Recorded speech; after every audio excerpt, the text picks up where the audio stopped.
Hello mga kababayan, magandang gabi po. Pag-usapan po natin itong napaka-controversial ngayon na tao na si Ka-Eric daw siya. Ka-Eric Celis. Hindi, Jeffrey Celis ang pangalan. Na ito palang taong ito, alam nyo, nung umpisa, napapanood ko siya dyan sa SMNI, hanga ako sa kanya kasi naniwala ako na dati siyang NPA, according sa kanya, dati siyang NPA cadre, tapos nagbalik loob, tapos ito ngayon, disente na siya, bumalik na sa pro-government na, so nakakatuwa, sana. Pero ito, kung hindi pa, kung hindi dahil sa away sa politika ng Marcos at Duterte, hindi natin malalaman na peke pala ang pagkatao nito. 'Di ba? Alam nyo na siguro. May lumabas na balita na ito daw pong si Ka-Eric Celis ay hindi naman pala totoong NPA. Hindi pala totoong dating NPA, ni hindi nga nakaranas ng mamundok, mag-underground. Naging aktivista, oo. Aktivista sa school. Ang dami naging aktivista na hindi naman natuloy mag-NPA. Yung kapatid ko naging aktivista din nung high school. Pero, hindi yan natuloy naging NPA. Ngayon, kaya pala, diba, marami na nga nakakapansin na sa pangangatawan pa lang ni Jeffrey Celis, hindi na bagay tawaging Ka-Eric kasi hindi na, yung mga tawagan na yan pang NPA yan kung hindi naman talaga sa NPA, ba't mo siya tatawagin ng ganyan? Nagpapalit sila ng pangalan, diba? So, Jeffrey Celis, sayang siya. Sa totoo lang, matalino siya. Magaling magsalita. Magaling sa public speaking. Kaya nga siguro nakapang budol. Kasi magaling Matalino naman. Actually, pang ano nga pang politiko ang ano niya, ang stance niya. Pero ito, alam mo kung hindi pa nagkaroon ng problema dahil dyan sa, nag-umpisa kasi, nag-ugat lahat ang gulo ngayon. Dahil sa gulo na ginawa ng kampo ni Sara, dahil sa selosan sa politika, at dahil sa confidential fund, nagkagulo-gulo na, nagka-chain reaction ang nangyari. Umabot hanggang SMNI, nadamay ang SMNI, ngayon pati mga anchors nadamay. Doon po yung nag-ugat ang awayan na yan. Kaya ngayon, dahil dito sa political conflict nitong dalawang family dynasties, nadawit na ngayon itong si Jeffrey Celis, pati si Lorraine Badoy, na nakisawsaw kasi sila sa away ng Duterte Marcos. Siyempre naman, kasi nasa kampo sila ng Duterte. Gawa sila ng fake news tungkol sa mga travel expenses ni Martin Romualdez, na ngayon umabot sa Kongreso at nagkanda buking-buking yung mga kasinungalingan. At ito ngayon, dahil dyan sa nangyaring gulo, na sila naman ang may kasalanan, nabulgar po tuloy.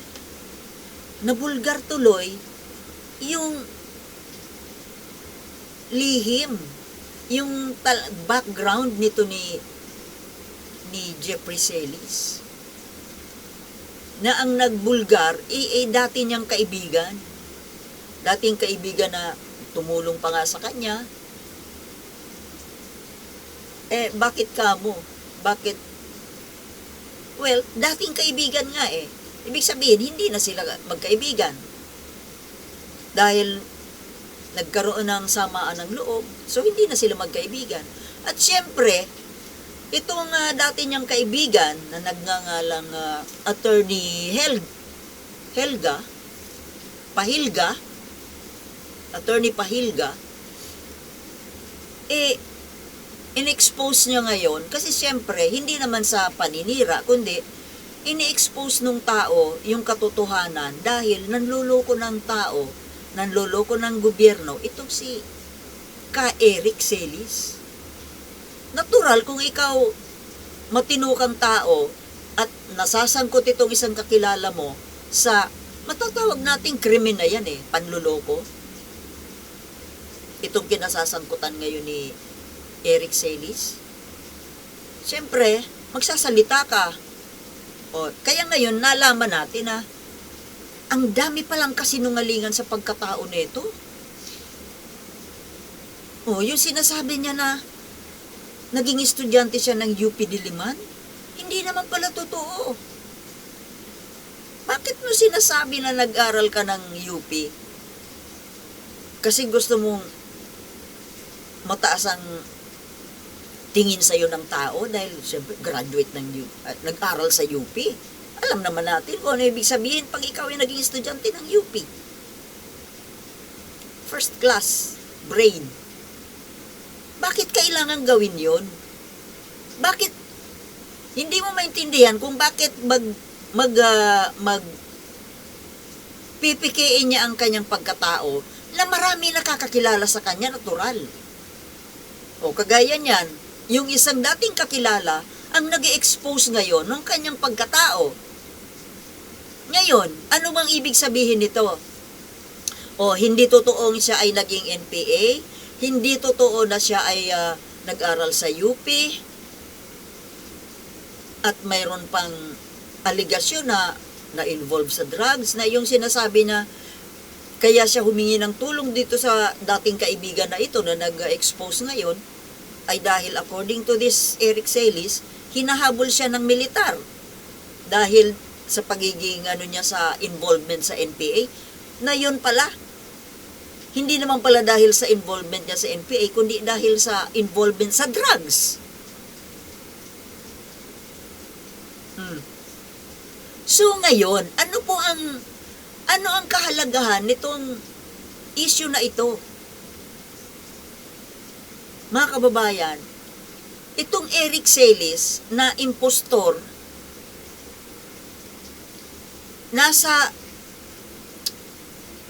naka-employ sa SMNI na pag-aari ni Kibuloy, at malapit sila kay Duterte. Actually, kagrupo na siya sa sa Duterte camp. At yan nga, kaya nga nagkagulo-gulo dahil nakisawsaw, ipinagtatanggol yung si Sara at si Duterte. Ngayon, anong ibig sabihin nito? Alam ba ni Kibuloy at ni Duterte, ni Digong at ni Sara, ang totoong pagkatao nito ni Eric Celis?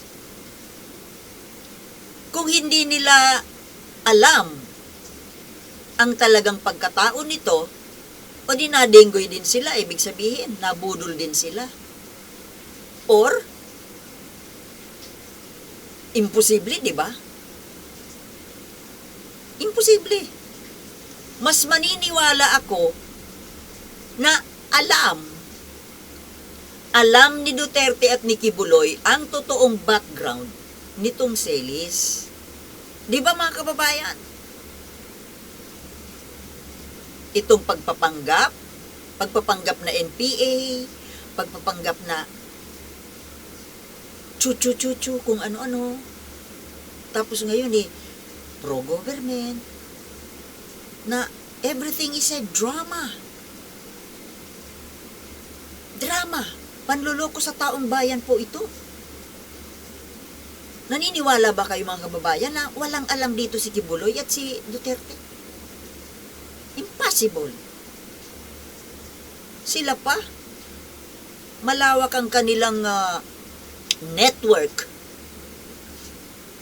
Imposibleng hindi nila alam yan. At kung totoo man na alam nila, o di magkakasabwat sila sa panluloko sa gobyerno.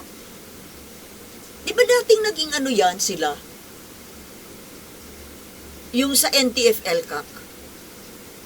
O, sa ano ni Duterte, di ba? Sa administrasyong Duterte, sila naging tao dyan sa NTF-ELCAC, sila ni Badoy. This Badoy, ano naman kaya, kung si Eric Celis, na partner ni Badoy dyan sa programa sa SMNI, alam din kaya niya, alam din kaya ni Lorraine Badoy, ang background ni Eric Celis? O kung totoo man na alam niya, nakikisabwat siya. At itong Lorraine Badoy, ano rin kaya ang totoong background nito? Dahil itong Eric Celis nga, ganyan, may mga puro pala kasinungalingan ng ang curriculum vitae nito. Naging tauhan dyan sa NTF-ELCAC. Ano ibig sabihin nito, mga kababayan? Nagsabuatan sila ng administrasyon Duterte. Di ba? What a big lie. Yun po ang ibig kong sabihin, mga kababayan, na hindi ka panipaniwala na hindi alam ng mga Duterte at ng Kibuloy ang totoong pagkatao ni Eric Celis.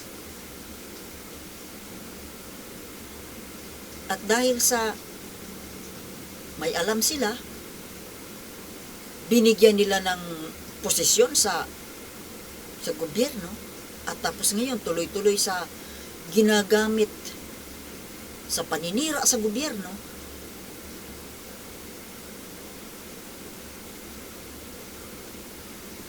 You get what I mean? Ang mga kasabwat, mga taong ginagamit ni Duterte at ni Kibuloy ay mga impostor. At ano kaya ibig sabihin niyan? Puro panluloko. Panluloko sa gobyerno, panluloko sa taong bayan. Dahil di ba tao yan siya doon sa NTF-ELCAC? O ano nangyari sa NTF-ELCAC? Saan napunta yung mga malalaking pera? Kaya pala tingnan mo ang katawan niyan, ang taba-taba. Para bang ang sarap-sarap ng buhay, ang sarap-sarap ng kinakain. Okay. Maraming naglalabasan ngayon ng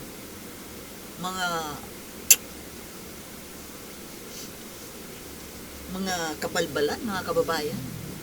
So, mag-abang pa tayo ng mga kabalbalan. Kaya ayaw kong iwanan itong, kahit na maliit lang ang, mabagal lang channel ko lumaki, at konti lang, kakarampot lang ang nanonood sa akin. Parang ayaw kong kasi gusto kong mag-share na magpahayag ng aking saloobin. Lalo tungkol sa mga issue ng mga pambansang issue. 'Di ba? Kahit kayo siguro, mga kababayan, gusto niyo rin ng nakakapagpahayag din kayo. Kaya nga gusto kong by next year sikapin ko na makapag-live ako para pati kayo makakasabay sa live discussion. Okay, mga kababayan, hanggang dito na lamang po, at baka bigla na namang mag-brown out Tama na muna ito. Okay, thank you for watching, and I'll see you in my next vlog. Peace.